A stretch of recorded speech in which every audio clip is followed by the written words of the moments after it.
What is up, brother? Hey Nick, how are you? I'm wonderful. Thank you for meeting us here. Thanks for showing another wildly beautiful home, which it doesn't seem like you have any shortage of supply on. Thank you for coming down and making time to see it. 100%. Yeah, no, the area is super cute. It's gonna fly, especially you mentioned under $1 million. Yeah, we're gonna price it just under $1 million, just see what happens at $999. You're not gonna believe the finishes that are in this home. To go for under $1 million is unheard of in LA. So, and the area is amazing. I just got coffee at Home Light Coffee, which was so good. They had this homemade orange and vanilla syrup. It was a perfect amount of sweetness because I don't like my coffee very sweet.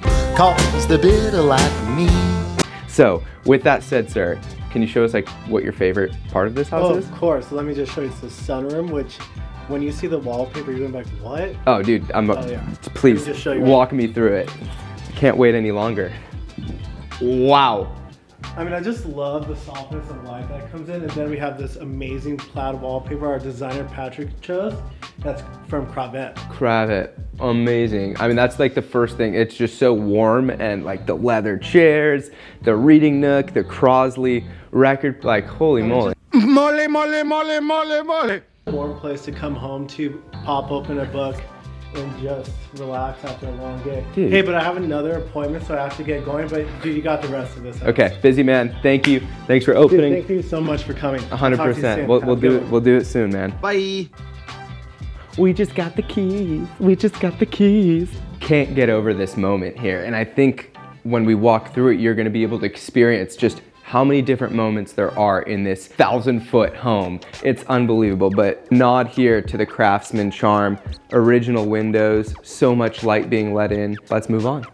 When you're working with 1,000 square feet, you need to figure out what the floor plan is like. It's super important that it still feels like a home. I think they did a really nice job with this space. Again, we talked about that moment. Now, for living area, it's not particularly large. That's what she said. But I think you can add maybe a chair somewhere around here, a nice spot to kind of regroup, do a flat screen right against that wall, maybe a mount that comes out so that you can enjoy it from this space. Everyone's gonna ask, where do we put our TV? I think that's the perfect place for it. All right, let's move on. I think I want to go into the bedroom before we get into some of my favorite pictures of this home. So welcome to your first bedroom of 2. I will say one of the things that stands out to me, elevated ceiling. You got your closet, everything you need in a bedroom. 2 windows here for some ventilation, but with these arts and crafts homes, the Craftsman style doesn't necessarily allow for the most amount of light.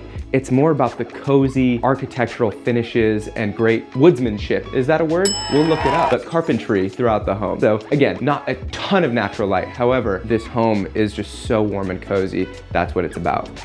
So 1,000 square feet, what do? We put in a built-in dining nook. And I am such a fan of these. I think it just allows you to use a space, even a smaller space, just a lot smarter. You still have your great dining room table here. You could fit easily 6, 7 people around this. A really nice touch with this beautiful sliding window behind you, allowing some fresh air, natural elements in, and a fantastic, what was the name of this light? It rhymed with Gucci, and it could be Noguchi, and a lovely Noguchi light above with some Japanese flair. And that is exactly what you'll see with this home, is that it is a Craftsman, but they brought in some Japanese and coastal elements into it. Very neat. We are about to enter the heart of the home, the kitchen. Everything was thought out. Elegant, deep, dark energy vibes. Not energy, not dark energy, bright energy. But it just adds such a tone to it. Brown marble with this beautiful honed finish. A honed finish is like a matte finish versus polish. So you can kind of see here, honed does add some of those deeper roots to it, which the designer was probably going for. Playing with a shinier reddish brown color for the cabinet, which I think again jumps back to the arts and craft kind of colors that you see. With this brass hardware, it plays off each other so well. The brass hood, this nice patina going on. Everything is custom. These cabinets, custom.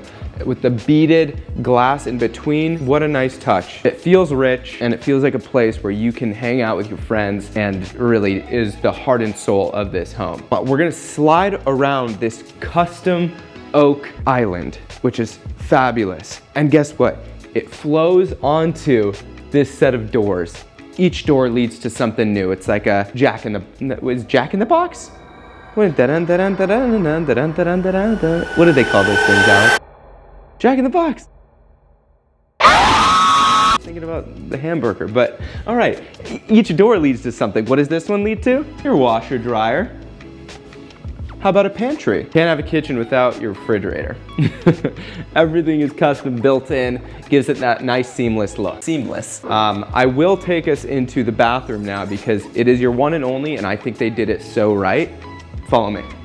I think the theme they're going for is rich green, you know? And green complements wood so well. They just go hand in hand. Green marble, green subway tile here. Green Array! That carries on into the bathtub shower combo. The marble that you see here is used again as the surrounding for your tub.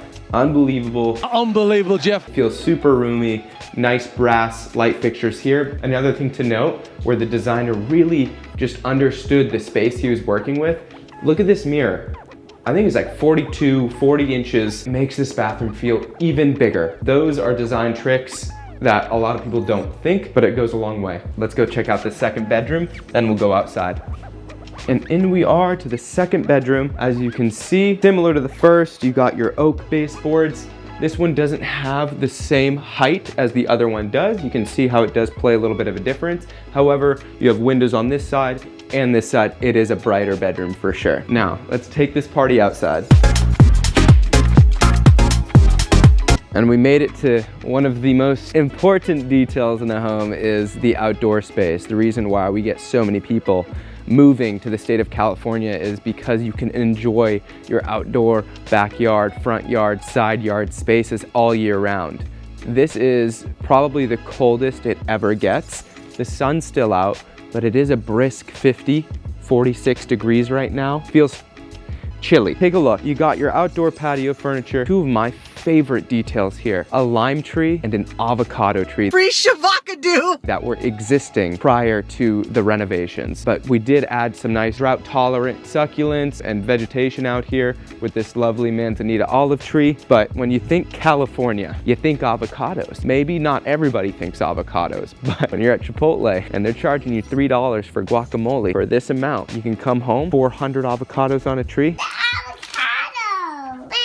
Talk about value. Okay, take this party to the side over here. Now we're gonna follow the red brick road. Follow the red brick road to your side yard, which is the size of a backyard. I mean, look at this. Drought tolerant landscaping throughout. You could really do some outdoor dining here as well, or you could just use it as a driveway and easily park 2 to 3 cars. Nice use of space with the DG and the clad brick. All these colors are doing something for me. Now, this is the garage converted into a studio. Voila, a nice place to get away, maybe a home office, because right, you only have 2 bedrooms in there, but this literally acts as a third. You could put a bedroom in here. This could be a guest suite or an office or a shroom room or a lounge room, or you could go whatever direction your heart desires. I did want to kind of take this moment to talk about Pasadena and the beautiful city that this is, and has such a rich placement in LA culture and history. Pasadena in the 1920s was not this beautiful residential neighborhood with old charm. It was more agricultural, rural lands. And then what started happening was you got a lot of these East Coasters who started vacationing out here. And so they brought some of their architects and started building homes here as a second home, vacation spot.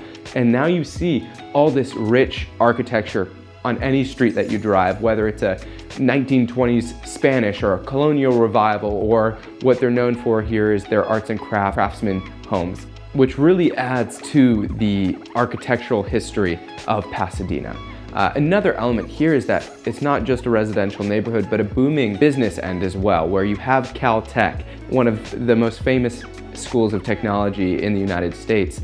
And that's brought a lot of these big companies. A lot of the aerospace movement is here. IT is a super hub over here in Pasadena, which is so interesting. You have a bit of everything, not to mention a plethora of some of the best restaurants and coffee shops in LA. An old town, a downtown, so you get some of this historic charm, still walkable. And speaking of walkable, Pasadena is one of the most walkable towns and cities in LA, fun fact. So that's Pasadena. If you want to come here, start a family, plethora of private schools to choose from, this and maybe a bit of that slowed down life, this is for you. And a reminder that Pasadena is an outdoors haven. You got biking trails, hiking trails, all in your backyard. Botanical gardens here, which is one of the best in the city, if not the best, between a desert landscape, a Japanese garden landscape, they have it all. So Pasadena offers a bit to everybody. And this home in particular will make for a fantastic next step in a homeowner coming from either a apartment or maybe they just want a bit less space. This is that home. I'm so glad you got to see this beautiful home. Now I think it's time to go wrap this up in the front yard. Come with me. There you have it. The nicest starter home under $1 million in Los Angeles available today. The Delawari Group and the designer Patrick Maziarski with Beau Geste Design took a 1920s Craftsman house, incorporated a lot of the original elements and flair, while bringing it to a 2024 light. Take a look at this tree. This is a strawberry tree. They chose it because the bark is red, which complement the red tones in the wood that you see here. When you think of these details, and it starts here in the front yard, just imagine how it was carried throughout the entire home when they were going through this design process. Unbelievable. Thank you for joining. I'm so excited to show you more in 2024. Peace out.